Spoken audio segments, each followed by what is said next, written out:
Assalamualaikum warahmatullahi wabarakatuh. Bismillahirrahmanirrahim. Alhamdulillahirrabbilalamin. Wassalatu wassalamu ala asyrafil anbiya'i wal mursalin wala alihi wa sahbihi ajmain amma ba'du. Segala puji dan rasa syukur marilah senantiasa kita panjatkan kehadirat Allah Subhanahu wa taala atas segala nikmat, karunia serta rahmatnya yang telah dilimpahkan kepada kita semua saat ini. Salawat serta salam semoga senantiasa tercurah kepada baginda Rasulullah Muhammad SAW, keluarganya, para sahabatnya, serta seluruh umatnya yang setia mengikuti petunjuknya hingga akhir zaman. Perkenalkan, nama saya Mirzadi Permana. Saya adalah mahasiswa Pascasarjana Program Studi Pendidikan Agama Islam di Universitas Islam Negeri Sultan Haji Muhammad Idris Samarinda. Maksud pembuatan video kali ini adalah sebagai bentuk tugas ujian akhir semester dalam mata kuliah landasan pendidikan dan pembelajaran di semester 2 ini. Dalam video ini saya akan mencoba menjelaskan dan menjawab dari beberapa pertanyaan atau soal yang telah diberikan oleh dosen. Langsung saja masuk dalam pertanyaan pertama. Nomor 1. Pendidikan tidak pernah lepas dari konteks landasan filosofis, psikologis, sosiologis, dan historis. Pada era disrupsi teknologi, bagaimana keempat landasan tersebut saling berinteraksi dalam pengembangan kurikulum dan strategi pembelajaran pendidikan agama Islam. Dalam era disrupsi teknologi, pengembangan kurikulum dan strategi pembelajaran pendidikan agama Islam atau disebut pendidikan agama Islam PAI melibatkan interaksi erat antara landasan filosofis, psikologis, sosiologis, dan historis. Filosofi pendidikan Islam yang menekankan pembentukan akhlak dan moral harus adaptif dengan teknologi sebagai media pembelajaran efektif. Secara psikologis, pendekatan pembelajaran harus sesuai karakteristik siswa digital native, menggunakan multimedia interaktif sesuai kebutuhan kognitif dan efektif mereka. Dari segi sosiologis, kurikulum harus merespon tantangan sosial modern seperti hoaks, radikalisasi daring, dan etika digital melalui pembelajaran yang kritis dan moderat. Sementara secara historis adalah pendidikan Islam perlu mempertahankan akar, tradisi, dan identitasnya sambil berinovasi agar relevan dengan perkembangan zaman.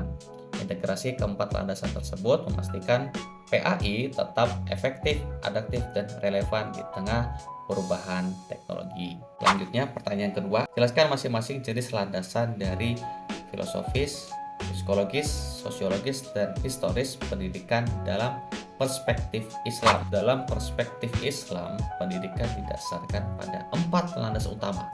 Yang pertama adalah filosofis yang bertujuan membentuk insan kamil dengan keseimbangan intelektual, spiritual, moral, dan sosial sesuai nilai tauhid dan akhlak mulia.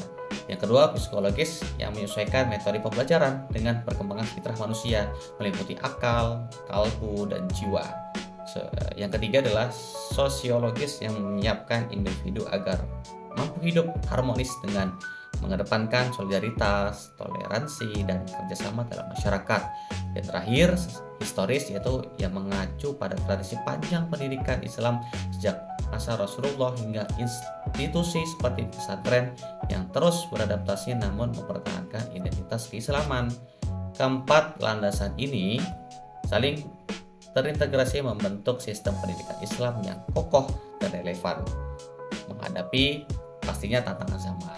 Yang ketiga, analisis hubungan antara keempat landasan tersebut dan dinamika peserta didik zaman sekarang, generasi digital atau Gen Z. Keempat landasan pendidikan Islam, filosofis, psikologis, sosiologis, dan historis berinteraksi erat dengan karakter dan hubungan generasi digital Gen Z yang tumbuh dalam lingkungan teknologi dan informasi cepat.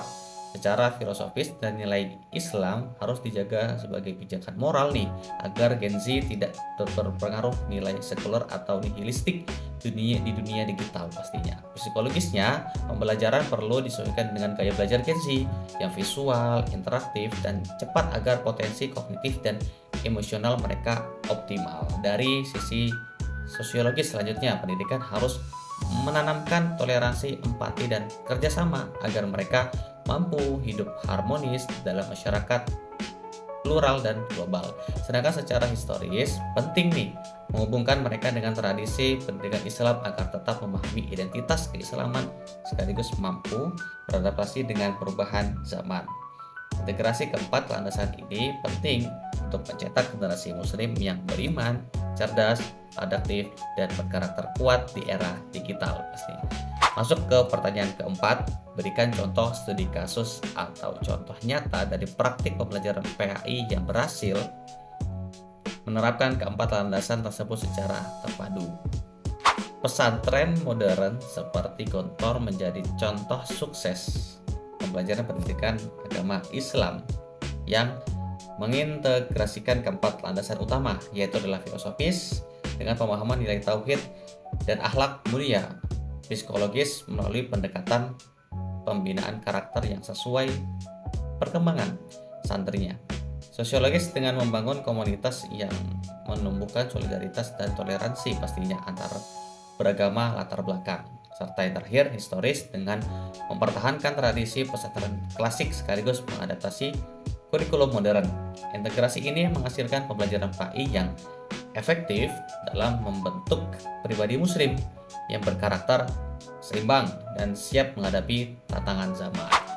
Pertanyaan terakhir dari bagian A. Berikan pandangan kritis Anda terhadap tantangan dan solusi penguatan landasan pendidikan dalam PAI, lebih tepatnya di masa depan. Penguatan landasan pendidikan agama Islam atau PAI di masa depan menghadapi berbagai tantangan yang signifikan pastinya, terutama dari pesatnya perkembangan teknologi atau arus globalisasi yang berpotensi mengikis nilai-nilai filosofis, psikologis, sosiologis, dan historis yang menjadi fondasi pendidikan Islam. Nah, dalam aspek filosofis, penting untuk menjaga keaslian dan kemurnian nilai-nilai Islam agar tidak tergerus pastinya oleh pengaruh sekularisasi dan relativisme budaya. Nah, selanjutnya dari sisi psikologis, metode pembelajaran harus disesuaikan dengan karakter peserta didik. Secara general digital natif yang memiliki kebutuhan belajar yang cepat dan visual. Secara sosiologis, tantangan muncul dari keberagaman dan pluralisme sosial yang menuntut pendekatan inklusif namun tetap berpegang pada prinsip Islam yang moderat dan toleran pastinya. Sedangkan dari perspektif historis ya, pendidikan Islam ini harus mampu melestarikan tradisi dan identitasnya dengan cara yang inovatif tentunya ya, dan adaptif terhadap perubahan zaman. Untuk mengatasi tantangan ini, solusi yang perlu ditempuh meliputi revitalisasi kurikulum pendidikan agama Islam dengan pemanfaatan teknologi secara bijak tanpa mengabaikan nilai dasar-dasar keislaman, pengembangan metode pembelajaran yang interaktif dan responsif terhadap kebutuhan psikologis peserta didik, penguatan nilai-nilai sosial seperti toleransi dan kerjasama dalam konteks pluralitas, serta pelestarian tradisi pendidikan agama Islam dengan inovasi yang relevan. Dengan pendekatan multidimensional ini, pendidikan PAI dapat tetap kokoh, relevan, dan efektif dalam mencetak generasi muslim yang beriman, berilmu, berakhlak mulia, serta siap menghadapi berbagai tantangan global di masa depan. Kita ke pertanyaan yang bagian B. Yang pertama adalah, dalam konteks pendidikan di Indonesia, berbagai kebijakan kurikulum kerap mengalami perubahan seiring pergantian pemerintah. Apakah perubahan kurikulum ini di Indonesia lebih bersifat ideologis, pedagogis, atau pragmatis?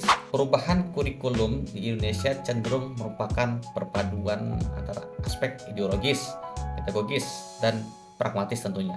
Meskipun dominasi salah satu aspek dapat berbeda tergantung konteks politik dan sosial saat pergantian pemerintah. Secara ideologis, kurikulum seringkali dipengaruhi oleh visi dan nilai-nilai yang ingin diwujudkan oleh pemerintah baru, termasuk penekanan pada karakter bangsa, agama, dan identitas nasional yang selaras dengan arah kebijakan politiknya.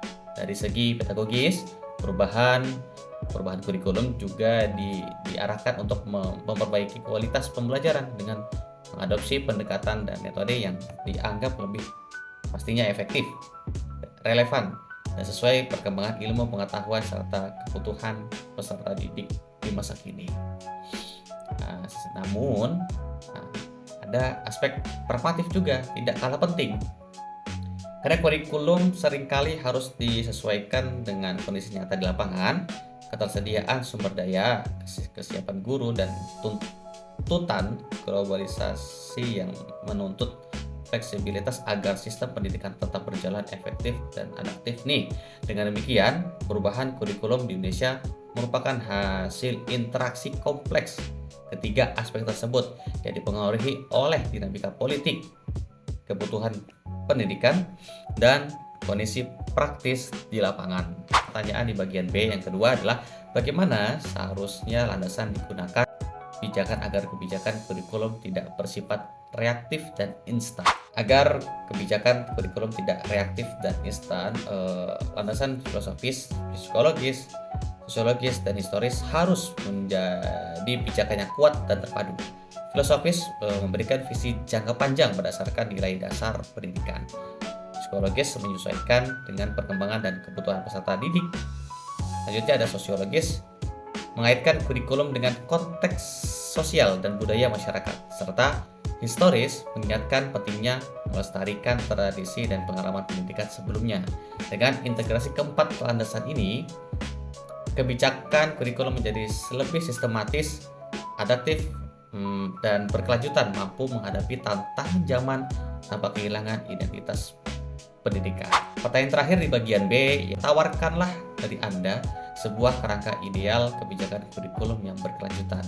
Kerangka ideal kebijakan kurikulum berkelanjutan harus mengintegrasikan visi filosofis yang jelas, ya, yang pastinya memahami kebutuhan psikologis siswa, responsif secara sosiologis terhadap tantangan sosial dan budaya, serta reflektif terhadap tradisi pendidikan secara historis. Penyusunannya perlu melibatkan partisipasi aktif pemangku kepentingan seperti guru, ahli pendidikan, masyarakat, pemerintah, didukung evaluasi rutin serta adaptif terhadap perkembangan zaman, sehingga mampu mencetak generasi berkualitas, adaptif, dan kompetitif secara berkelanjutan. Baik, itulah hasil penjelasan dan jawaban saya terkait semua pertanyaan yang sudah diberikan.